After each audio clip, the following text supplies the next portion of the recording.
2024 में पूरी दुनिया अगर मुझे हेट मॉन्गर भी कहे, तब भी मैं यही कहते कहते मरना पसंद करूंगा। सच को पूरी ताकत से, तथ्यों के साथ, तर्कों के साथ कहिए। ताजमहल किसी बादशाह की कब्र हो सकती है। इस्लाम जो कुरान कहता है जितनी भी मज़ारें हैं ये हराम हैं, नाजायज हैं, लेकिन हम मज़ार को देख करके बताते थे कि ये हमारी पहचान है, और चला ये खूब। तो जब आप 2014 में बदले, ये एक पॉलिटिकल स्टेटमेंट है, रेफरेंस के लिए कहना चाहता हूं कि जब समाज बदलता है, समाज की प्रायोरिटीज बदलती है, जब समाज 2 रुपए किलो चावल और 1 महीने की बिजली फ्री में वोट देना बंद कर देता है, तब 2014 पैदा होता है। हम अपने अंदर झांकें। हम बहुत अमीर आदमी हैं, करोड़ों फैक्ट्रियां हैं, अरबों रुपया है हमारे पास, महंगे से महंगा सूट है। हम यहां से पासपोर्ट लेके दुनिया में जब घूमते हैं तो थोड़ी देर के लिए भूल जाते हैं कि दुनिया आपको क्या सोचती होगी आपके बारे में। और चलो कहीं किसी दूर दराज के गांव में, कहीं किसी भुखमरी के कारण, किसी गरीबी के कारण, अभावों के कारण, कहीं कोई बेचारा सोचता होगा कि भाई इन्होंने 2 रुपए किलो चावल दे दिए हैं, 1 महीने की बिजली फ्री दे दी है, चलो 5 साल के लिए इन्हें सरकार बना दें। लेकिन भारत की राजधानी दिल्ली, जहां तमाम दुनिया के महान लोग बैठते हैं, जब वहां का भी वोटर 2 रुपए को चावल और 1 महीने की बिजली में बिकता है और पानी भी बिकता है, तो फिर हमारी दुर्गति होनी थी। इस संविधान में अभी हमारे पूर्व वक्ता ने कहा कि संविधान के पहले पेज पर जो पहली लाइन लिखी हुई है, इंडिया दैट इज भारत, लेकिन इस लाइन को हजारों लोगों ने पढ़ा होगा।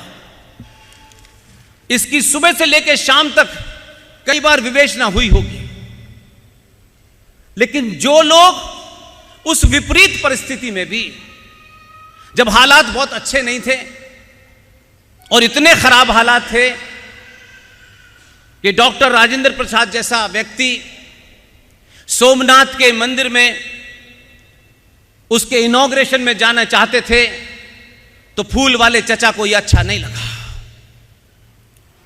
वो नाराज हो गए इसी बात से। उस दौर में भी अगर लोग थे, उनका सरनेम क्या है, वो किस पार्टी में था, यह महत्व नहीं है। वो जो काम उस वक्त करके गए, इतनी भी परिस्थितियां थी, आज तो हालात बहुत बेहतर हैं।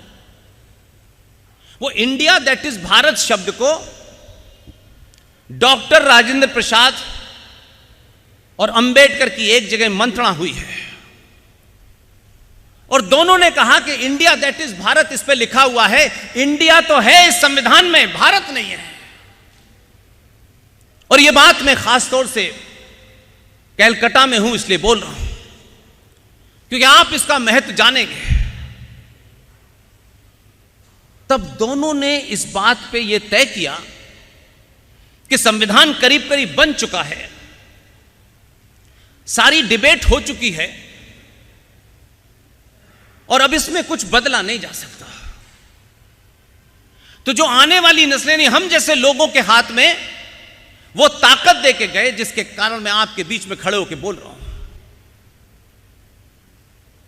अंबेडकर ने कहा, वो अंबेडकर जब कॉन्स्टिट्यूशन असेंबली की बहुत सारी डिबेट चल रही थी, जब संविधान फॉर्मेशन में था, तब भी वर्ड सेकुलर के बारे में आया कि वर्ड सेकुलर होना चाहिए, भारत के संविधान को सेकुलर होना चाहिए।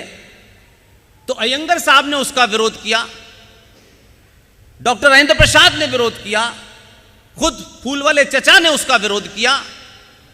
और उसके बाद अंबेडकर साहब को अगर उसको कोड पढ़ें तो आपको लगेगा कि अंबेडकर को सिर्फ संविधान बना दिया है, संविधान के रचयिता हैं, ड्राफ्ट, इससे बड़ी चीज थे वो।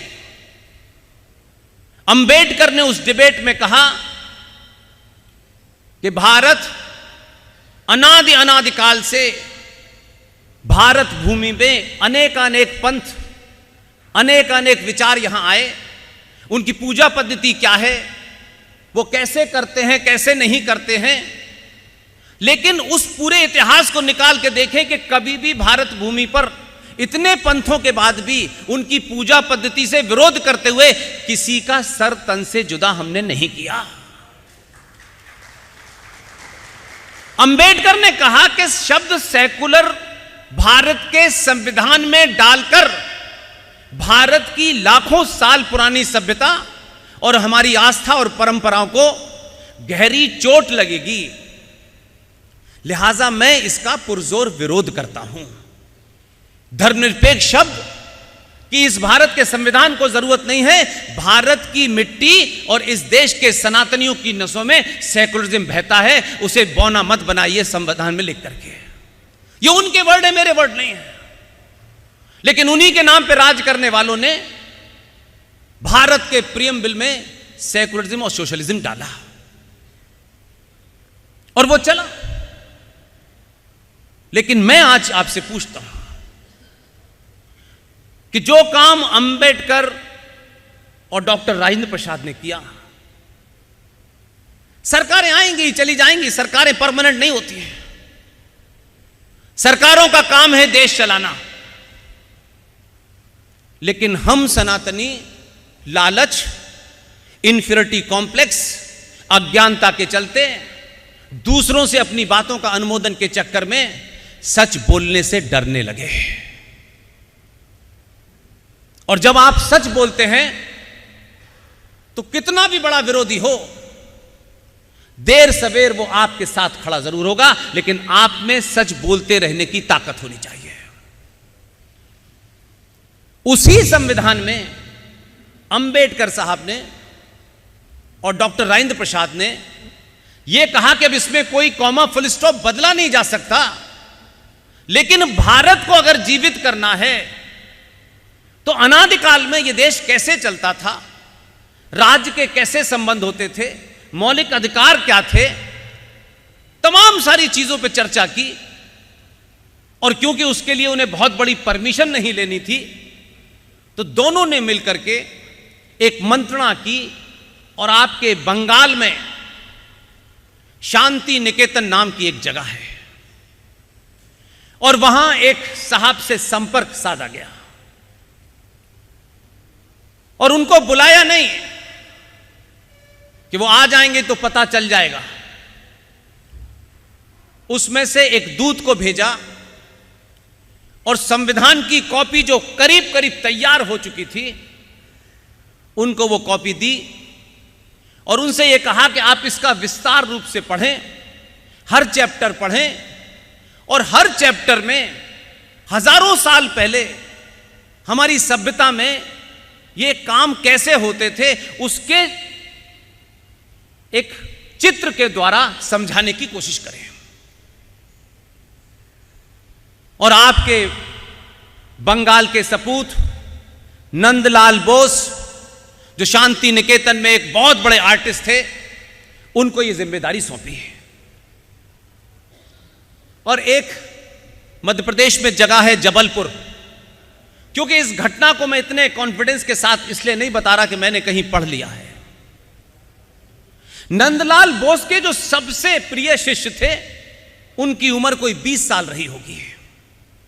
उन्होंने पूरा कंसेप्ट समझाया और कहा कि इसमें अलग अलग भागों को देखो और उस भाग में हमारे जमाने में, हमारे इतिहास में चाणक्य के जमाने क्या होता था, भगवान राम के जमाने क्या होता था, उसको चित्रों के माध्यम से चित्रित करना है।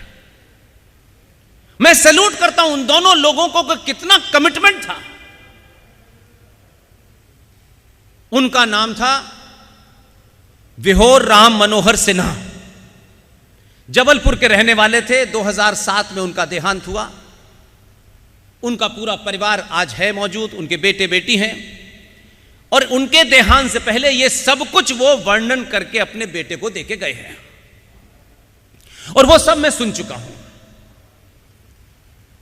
तो जो आज छोटी छोटी बातें हो रही हैं, और हमें कोर्ट कचहरी जाना पड़ रहा है। ये जो बनारस है, जिस बनारस को हम बाबा विश्वनाथ की नगरी से जानते हैं,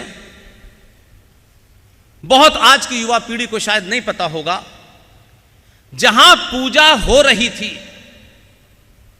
जहां दोबारा से पूजा शुरू हो गई है, अभी नहीं, ये 705 से पहले की बात बता रहा हूं। अभी भी जहां हम आप दर्शन करने जाते हैं, ये वो शिवलिंग है जिसे इस्लामिक आतंकी औरंगजेब ने तोड़ दिया था और पूजा बंद हो गई थी।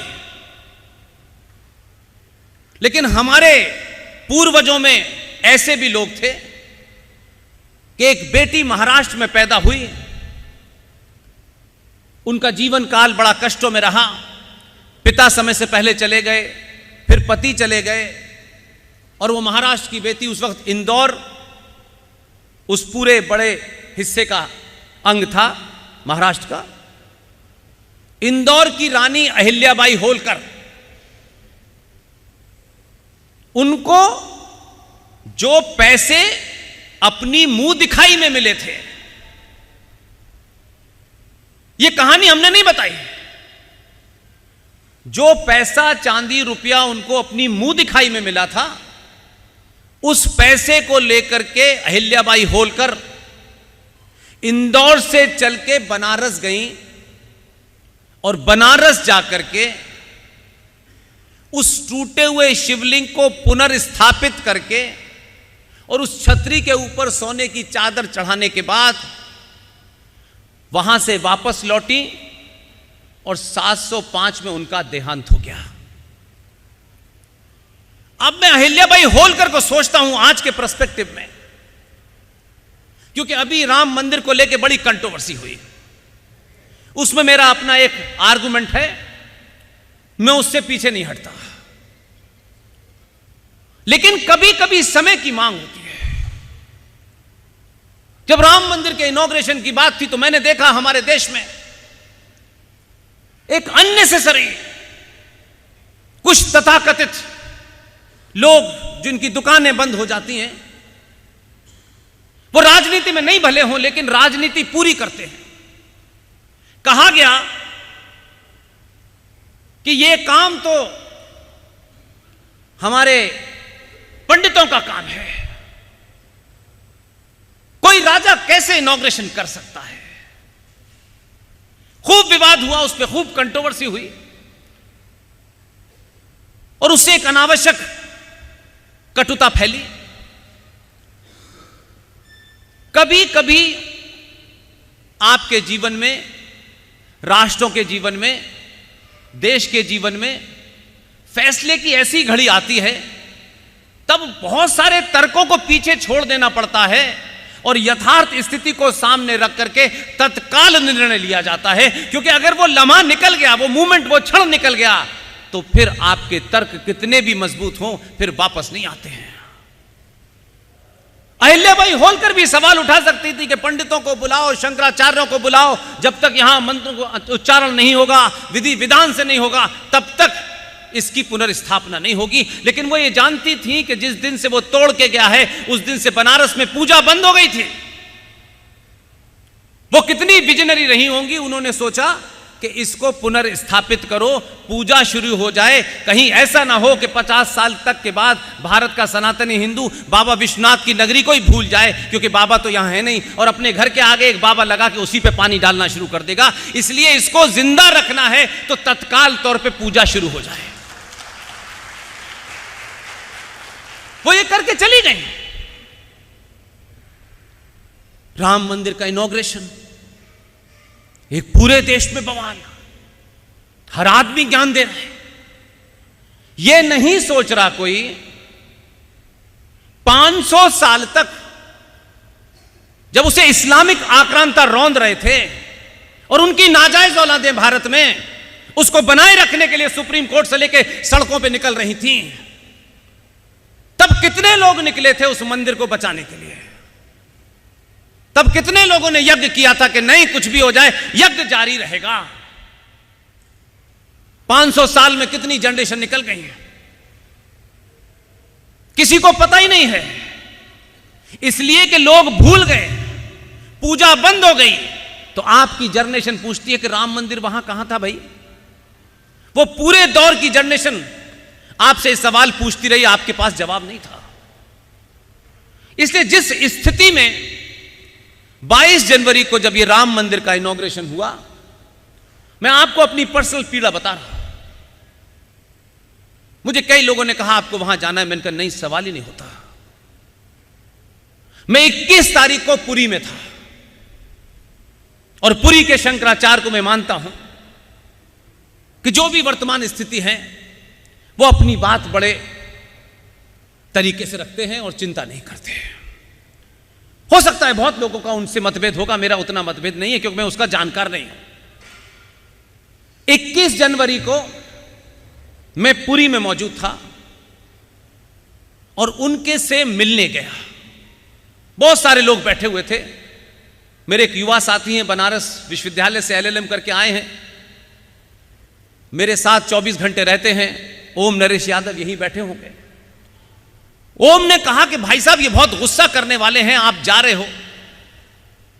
मैंने कहा यार मैं अपने लिए कुछ मांगने नहीं जा रहा हूं और न उनसे कुछ ऐसी बात कहने जा रहा हूं कि वो नाराज होंगे, और अगर थोड़ी देर के लिए नाराज हो गए तो भी मैं आने वाली नस्लों के सामने ये मैं कह के नहीं जाता कि जब सच कहना हो तो सामने वाले से डरना मत। अपनी बात को पूरे तर्कों के साथ कहोगे और सामने वाले को अगर मानते हो ईमानदार है, तो मैं नहीं मानता कि मेरे प्रति कोई उनका द्वेष है या विशेष था। मैंने सिर्फ उनसे कहा कि मुझे अकेले में बात करनी है, और यह बात अभी तक मैंने किसी मन से नहीं कही, लेकिन मैं कह रहा हूं। मैंने उनसे कहा, बोले बताओ। मैंने कहा मैं एक ही बात आपसे कहना चाहता हूं, न मुझे सत्ता जानती है, न कोई संगठन जानता है, मैं एक साधारण सा इंसान हूं जो अपनी बात कहता रहता हूं, लेकिन मेरे मन में यह हुआ कि मैं किसी और से नहीं, मैं आपसे कह दूंगा तो बात बन जाएगी, क्योंकि मैं एक पॉलिटिकल जर्नलिस्ट रहा हूं, 10-12 साल से पूरे देश में घूम रहा हूं, जमीन पे क्या है। मैंने कहा मैं आपसे एक ही विनती करने आया हूं, मैं नहीं जानता कि आप नाराज भी हो सकते हैं, और अगर आपके मन में नाराजगी हो तो मुझसे कह दीजिएगा, मैं अपनी बात दर्ज कराने आया हूं, आप माने या न माने मुझे कोई अर्थ नहीं पड़ता।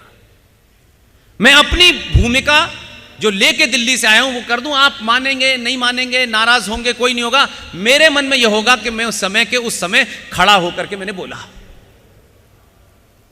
मैंने दोनों हाथ जोड़ के उनसे विनती की। मैंने कहा मैं सिर्फ आपसे चाहता हूं, मैं बहुत करीब से चीजों को देख, 22 साल के जीवन में बहुत सारी ऐसी रहस्य हैं जो मेरे सीने में हैं,